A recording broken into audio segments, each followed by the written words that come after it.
Hello dear student, आप लोग कैसे हैं? आशा करते हैं कि आप लोग अच्छे, खुश और स्वस्थ होंगे। ट्वेल्थ क्लास जैसा कि ट्वेल्थ क्लास का रिजल्ट आ चुका है, साइंस और आर्ट्स का।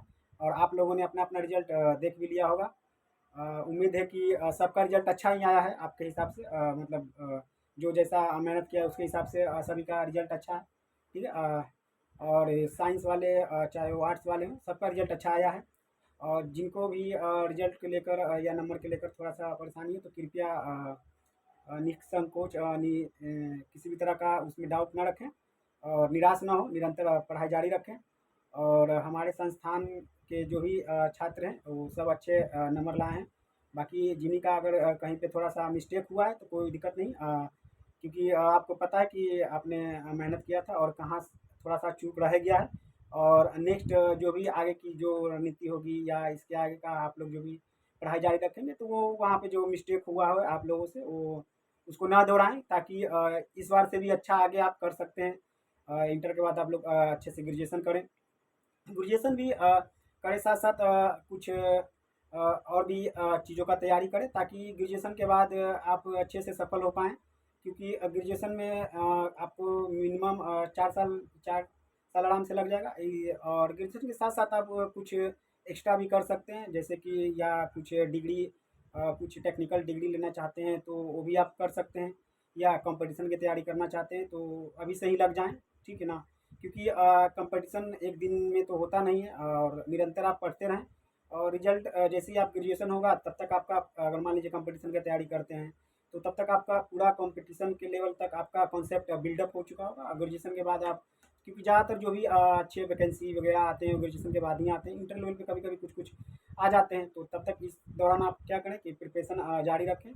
और ट्वेल्थ क्लास में अगर नंबर कम आए तो उसको लेकर निराश नहीं हो, क्योंकि आपको आपसे बेहतर कोई अच्छा जान नहीं सकता है, ठीक है ना? लोग क्या कहते हैं उसको इग्नोर कीजिए, क्योंकि आपको मेहनत करना है, आपको आगे बढ़ना है। सफल होके दिखाइए, ठीक है ना? जिस दिन आप सफल हो जाइएगा उस दिन ये नंबर वगैरह कोई आपसे कुछ नहीं पूछेगा। मतलब अपने आप को इस तरह से बनाइए, पूरा नॉलेज खूब भरपूर रखिए, ठीक है ना? पढ़ के कुछ कर लेना है, ताकि कोई आपसे आपका डिग्री ही ना पूछे। समझ रहे हैं? लाइफ में कुछ इतना बड़ा अचीवमेंट लाना है या इतना नॉलेज अपने आप में अंदर रखना है, किसी का हिम्मत नहीं हो आगे चल के, होगा भी नहीं। अगर आपके नॉलेज देखेगा ये तो कोई पूछेगा भी नहीं कि हाँ भाई टेंथ में कितना नंबर आया था या इंटर में कितना आया था। ठीक है। बाकी आप लोग मेहनत अच्छे किए हैं और आगे भी निरंतर जारी रखें, निराश नहीं होना है। आसमान बहुत खुला हुआ है, ठीक है ना? जितना उड़ान भरना चाहते हैं उड़ान भरिए। और इसके बाद बहुत सारे स्टूडेंट को आगे सब्जेक्ट को लेने में थोड़ा सा समझ में नहीं आता कि आगे कौन सा सब्जेक्ट लेके पढ़ाई करें। यही कभी कभी होता है, टेंथ स्टूडेंट के साथ भी होता है। तो देखिए, आप लोग अब बहुत मैच्योर हो चुके हैं, क्योंकि आप लोग इंटर पास कर चुके हैं। ग्रेजुएशन में आप डिसाइड कीजिए कि आपको कौन सा, मान लिया आप आर्ट्स से हैं तो आर्ट्स से कौन सा सब्जेक्ट लेके पढ़ना चाहिए, या साइंस से ही आगे करना है तो क्या करना है, ठीक है ना? ये सब चीज़ को आपको ध्यान रख के करना चाहिए। क्योंकि होता क्या है कि देखिए कि आपको इसके बाद ग्रेजुएशन के बाद करना क्या है, ठीक है? जैसे आपका, ठीक है, आप सॉरी, इंटर के बाद करना क्या है, ग्रेजुएशन कीजिएगा।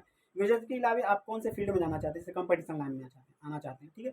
तो कंपटीशन लाइन में आना चाहते हैं तो ज़्यादातर जो भी जो सिलेबस है उसके हिसाब से जीके जीएस ज़्यादा रहता है, ठीक है? मैथ रहता है, रीजनिंग रहता है, यही सब चीज़ रहता है। जीके जीएस में भी आपसे क्या ज़्यादा पूछेगा, आपका हिस्ट्री से रहता है। साइंस से ठीक ठाक प्लस रहता है। साइंस से भी उस लेवल का नहीं रहता है कि आपको एकदम पूरा डीपली इंटर से पूछेगा, ठीक है ना? हिस्ट्री ठीक रहता है, पॉलिटी पूछेगा, ज्योग्राफी पूछेगा। तो अगर आप आगे कंपटीशन के लाइन में ही आना चाहते हैं ग्रेजुएशन के बाद, इसी चीज़ गवर्नमेंट जॉब का तैयारी करना चाहते हैं, तो ग्रेजुएशन अगर आर्ट्स से करना चाहते हैं तो आप अच्छे से पॉलिटी, हिस्ट्री या ज्योग्राफी या साइड से इकोनॉमिक्स, ये सब लेके आप आराम से ग्रेजुएशन कर सकते हैं। क्योंकि आगे जब आप प्रिपरेशन कीजिएगा एग्ज़ाम का तैयारी के लिए, तो वहाँ आपको अलग से कोई चीज़ करना नहीं होगा। साथ साथ आपका डिग्री भी कंप्लीट होगा और तैयारी भी हो जाएगा। बशर्ते किसी भी तरह का कोई दिक्कत हो तो हमारे संस्थान, हमारे टीचर लोग ज्ञानपुंज के जो भी हैं, ठीक है, आशुतोष सर हो गए डायरेक्टर ज्ञानपुंज के, हम लोग हो गए फैकल्टी वहाँ के टीचर, हमेशा आपके साथ रिलेशन बना हुआ है। ऐसा नहीं कि बस इतना ही तक हम लोग का रिलेशन था। और टीचर एक और स्टूडेंट का रिलेशन जब तक कंप्लीट नहीं होता है तब तक उनका स्टूडेंट कहीं भी असफलता नहीं प्राप्त कर ले। तो आप लोग भी जब तक अपने लाइफ में अचीव या जहाँ जाना चाहते नहीं जा पाते, जहाँ सफल, जब तक सफल नहीं होते, हमारा रिलेशन इसी तरह से बना हुआ रहेगा। ऐसा नहीं कि हमारा बस इतना ही तक का रिलेशन था। कभी भी किसी भी तरह का कोई दिक्कत हो पढ़ाई से संबंधित या कोई भी, तो आप हम लोग से आके किसी भी तरह का गाइडेंस ले सकते हैं, पूछ सकते हैं। या कोई ज़रूरी नहीं कि आप पेरेंट्स से भी पूछ सकते हैं, आपके पेरेंट्स अगर बताते हैं या आपके कोई घर में हों उस तरह से, तो बात कीजिए, ठीक है ना? और डिसाइड सुनिए सबका, डिसाइड आपको करना है कि पढ़ना आगे आपको, ठीक है ना? सुनिए सबका और डिसीज़न अपने मुताबिक लीजिए कि आगे किस तरह की पढ़ाई करना है, क्या नहीं करना है, ठीक है? बस निराश नहीं होइएगा। अगर किसी को डाउट है तो आप अप्लाई कर सकते हैं सीखने के लिए, लेकिन हालाँकि ऐसा कोई डाउट होगा नहीं, ठीक है ना? क्योंकि नंबर सबका ठीक-ठाक आया, अच्छा आया है नंबर। और आगे जो भी गलती किया है लाइफ में कभी भी गलती को दोहराइए नहीं। और किसी भी चीज़ को करने के लिए डिसिप्लिन चाहिए, ठीक है ना? वो डिसिप्लिन मेंटेन रखिए, चाहे पढ़ाई हो या कुछ भी हो। डिसिप्लिन मेंटेन करने का मतलब है कि अगर हमको ये चीज़ आज पढ़ना है तो पढ़ना है, ठीक है ना? बाकी सारा काम साइड में रखिए, वो काम करने के बाद ही जो समय बच जाता है उसमें आप जो भी मनोरंजन का काम करना चाहते हैं वो कर सकते हैं, लेकिन निरंतर जारी रखिए, ठीक है ना? क्योंकि एक दिन में कुछ होता नहीं है, ठीक है ना? कहा जाता है कि सफलता एक दिन में नहीं मिलती है, लेकिन वही एक दिन आप निरंतर कोशिश करते रहते हैं तो वो सफलता एक ना एक दिन जरूर मिल जाएगी। भले ही एक दिन में नहीं मिलेगी, लेकिन एक दिन ना एक दिन आपको वो सफलता मिल जाएगी। बाकी ज़्यादा कुछ हम बोलना नहीं चाहते हैं, ठीक है ना? बहुत कुछ आपको समझा दिए हैं, क्योंकि वीडियो लंबा हो जाएगा। बाकी सबको कल के लिए हैप्पी होली। और आपको पूरे परिवार को हमारे और हमारे ज्ञान कुंज की ओर से बहुत बहुत शुभकामनाएं होली का। और लास्ट में फिर वही करेंगे कि आप कुछ अच्छा कीजिए ताकि आपको ज़िंदगी में रंग भर जाए और अपने माता पिता का नाम रोशन करें, ठीक है? अच्छे काम करें ताकि आपके माता पिता भी सर उठा के चल सकें और हम लोग भी आप पे गर्व करें। बाकी हैप्पी होली, जय हिंद।